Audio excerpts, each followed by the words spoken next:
আসসালামু আলাইকুম সম্মানিত ভিউয়ার্স, আবারও আপনাদের মাঝে আরও একটি নতুন ভিডিও নিয়ে আসলাম। আজকের ভিডিওটা হয়তো আপনি দেখতে পাচ্ছেন, সবজি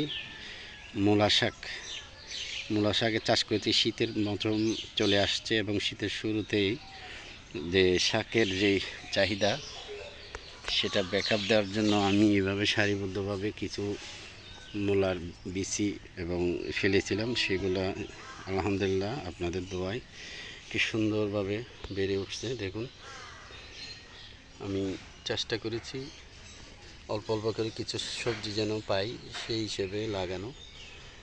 তো আলহামদুলিল্লাহ আমার প্রত্যেকটা সবজি এভাবে উৎপাদন হচ্ছে এবং পরিবারের মধ্যেও কিছুটা শাকসবজির যে যোগান সেটা দিতে পারতেছি এবং ভালো লাগতেছে এই জন্য যে আমার কোনোটা সবজি বিফলে যায় না। যখনই লাগাই তখনই আমার সবজিগুলো আমাকে আবার ফিডব্যাক দেয় এবং আমি খুবই উৎসাহ পাই এবং আরও লাগানোর জন্য চেষ্টা করি।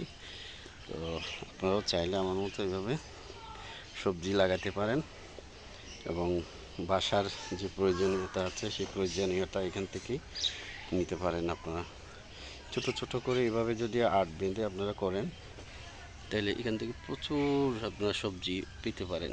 আমি এখানে বেশি না 20 টাকার কিছু মূলা বীজ নিয়ে আসছিলাম। সেই 20 টাকার মূলা বীজ থেকে এভাবে সবজি পেতে পাই এবং যেহেতু বাসার সদস্য সংখ্যা কম তেমন একটা লাগে না, যতটুকু লাগে ততটুকু দিয়ে আমি চেষ্টা করি পরিবারের চাহিদাটা মেটানোর জন্য। আর আমি কোনো প্রফেশনাল চাষি না, কিন্তু যখনই বাসাতে থাকি তখনই আসলে এগুলোই করি। কখনো টবে, কখনো মাটিতে, কখনো জমিতে, এভাবেই চেষ্টা করি ফসল উৎপাদন করার জন্য।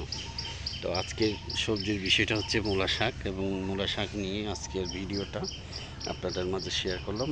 আর অবশ্যই আমার চ্যানেলটি সাবস্ক্রাইব করবেন। এমজে এগ্রো চেষ্টা করে আপনাদের মাঝে সবজি জাতীয় যত ফসল আছে সেগুলো তুলে ধরার জন্য এবং আপনাদেরকে উৎসাহ দেওয়ার জন্য। সবাই ভালো থাকবেন। আসসালামু আলাইকুম।